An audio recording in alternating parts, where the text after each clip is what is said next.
Alrighty, cool. Let's go on. You guys having fun out there? I know. We started out with a non-alcoholic cocktail. Ooh, whoop-de-doo, whoop-de-doo. What happened over here? Did we not go live? I'm going to go back live here. There we go. I think Facebook fell off.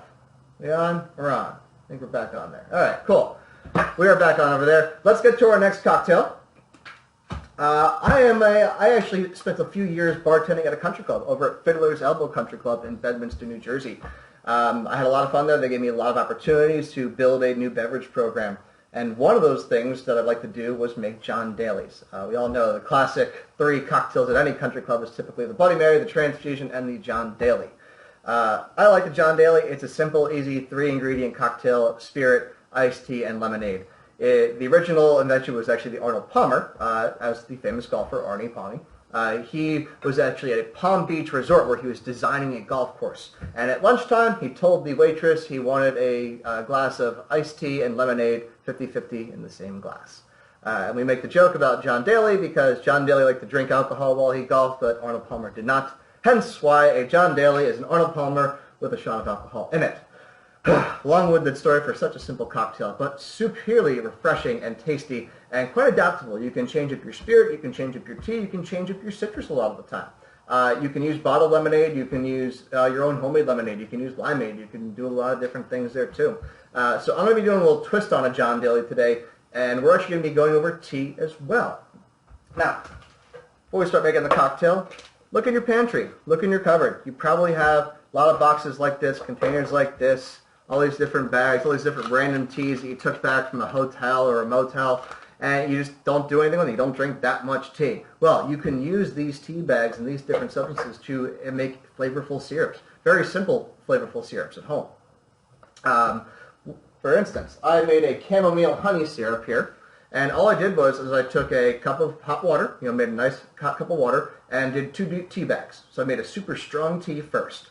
And then after those tea bags infused, took the tea bags out and I added a cup of honey. Add the honey, mix it all up, and now I have a chamomile infused honey.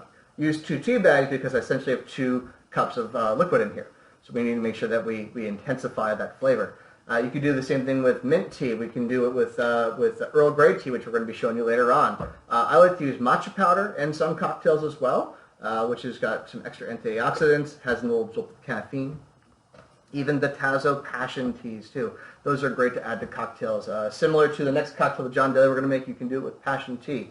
But let's get cranking here. Let's make a cocktail. I want to make sure our friends on Facebook are still alive. You guys okay? We fall apart? We should be good there. Okay. Yeah, I think we're good. Well, at least I got Instagram, and we are going to start putting these up on YouTube and releasing them out. So if you happen to miss anything, you'll be able to tune in later on. Now, John Daly, great cocktail, easy cocktail. The simplest way to do this is simply just add ice to your glass, put your spirit, which is typically vodka, iced tea, lemonade on top, call it a day. That's the super easy part. But we got the time, so we're not going to do the simple easy part. We're actually going to be using the classic Ketel-One vodka. This is one of my go-to vodkas just for cocktailing, enjoying it on its own, enjoying it in just a nice easy martini, super consistent brand, Ketel-One. And we're going to start making our own lemonade first. Now, lemonade is typically going to be more sour than it is sweet. So we're going to start off with a full ounce of fresh squeezed lemon juice. I hope some of you went out and got some fresh citrus and actually have a little squirt bottle. These are maybe 99 cents at Walmart. You can find them in the ShopRite cooking section. They have them sitting there. Now we're going to do our simple syrup. I didn't infuse simple syrup because I had some extra lemongrass lying around there. I used that lemongrass. I infused it into a simple syrup. You can see it floating around in there still. All right.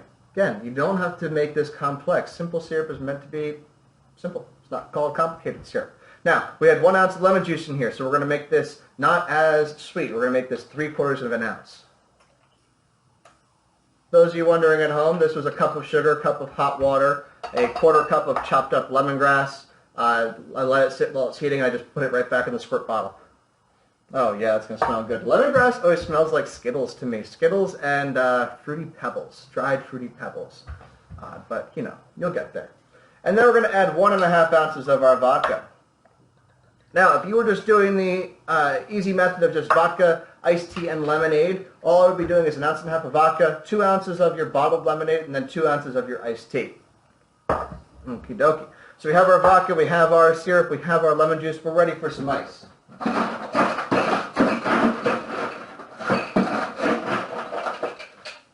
Now, the John Daly is all about appearance.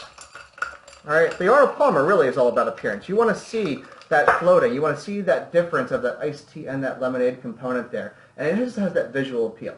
You can choose to mix it up once you get it, once you have your straw. But I feel like when you are finished making a John Daly or an Arnold Palmer, you should just be able to walk by there and just see those two layers. You know, again, if it looks sexy, it's oddly enough it's going to taste sexy too. All right, we have our ice in our glass. Alrighty, we'll get our tin going on there. It looks like Facebook is alive. Hey, Facebook, how we doing? Alright, then we got our shake on. Now, I did not shake it that long. Reason why? Because I'm adding a non-alcoholic component. This kind of drink is similar to a Tom Collins where we're going to add a little bit of club soda, a non-alcoholic topper. That's going to have carbonation, it's going to have dilution added to it. So we shake only half the amount of time. We call that a quick shake. It's just about 3 seconds just to get the ingredients chilled and a little bit diluted. Because that non-alcoholic ingredient, the tea, is going to be that extra dilution. It's going to help balance out that alcohol. All right. Now for this, we need... I like to get the straw first. Hey, not the big straw. Not a big straw. I'll get the little straw. There we go. That looks like a better straw. Okay. I'm going to get the straw in the glass first because I don't want to break the surface tension when the iced tea is sitting on top. Once I break that tension, the iced tea sinks in and you lose it all. Alrighty, this is just the fanciest cup of tea you've ever seen. We're going to be using Rooibos tea. Alright? Rooibos tea is a tea that grows in the ground. It actually has a nutty and a berry-like flavor profile to it. And we're just going to float it right on top. And if you can see it, this is not a super dark tea. You can do this with darker teas and you'll see that difference a little bit better. But sitting right on top there. And that's what you want. Now, as the person who's imbibing, you can choose whatever you want to do with it. You want to drink it as it is. You want to stir it all up. It is your call. And that's the best part about drinking cocktails. You can do whatever the hell you want with them. All right? And that's John Daly. You can garnish this simply with a lemon wedge. I'm going to do a lemon peel. No, maybe I'll do another mint sprig. I'm feeling mint today. I have some left. We're going to have to get some more tomorrow. Just so you know, tomorrow is Tiki and Taco Thursday. I know, I'm very excited for this one. Get out your Polynesian blaze, get out your shirts, get out your pelicans, get out your flamingos, guys, all right? We're going to have some fun. We're going to make some tiki-inspired cocktails. We're going to teach you what you can do with a can of sweetened coconut cream and a can of pineapple juice. We're going to make some funky cocktails with some multiple ingredients. We're going to have some different syrups here. Might make some tacos. We're definitely going to make some Ritas. I am very excited for Tiki and Taco Thursday. I know you are too. All right, a little rip around the rim there. Boom, pop that up. That's a thing of beauty right there, folks, okay? And that is my John Daly from me to you. Cheers to all of you, all right? It's nice. It's nice. Again, it's a very adaptable, versatile cocktail. You can change your vodka, change your spirit. This works very well with rum. It works well with Blanco tequilas as well. Tea is a cool component because it sometimes adds acidity. It'll sometimes add a bitter note to it. Depends on how you want to play with it. So if you like tea or you have a lot of tea, taste them, try them, play with them, see what works best. I like actually using tea in cocktails. I think it helps out and adds an extra layer of flavor. And that's what we've been talking about all these segments, is layers of flavor. I can give you a simple cocktail recipe and you can make it and it's going to taste great. Right? But the key is adding that extra little step. The best cocktails are not the cocktails that have 20 ingredients or they're the most expensive ingredients or have the most expensive ingredients added to them. The best cocktails in the world are classics with a twist, that are simply done, that are consistently done, and that are done with this flair and style, and it just makes you feel great. You know, a lot of times people say, my cocktail didn't come out the same way yours did, Steve. What was the difference? And that's the extra key. That is the secret ingredient that every bartender, every person at home making their own drink is going to put in their drink, and that's their own love. That's their own emotion. All right, I know. It's a little tearjerker. It's a little, I know. Wah, wah, wah. But it's true. I love making cocktails. I love making drinks for people. I love entertaining with people. I love just, seeing people enjoy themselves.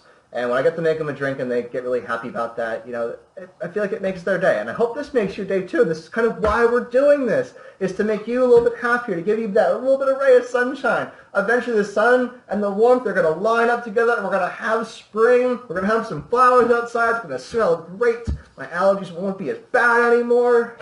Cannot wait. All right.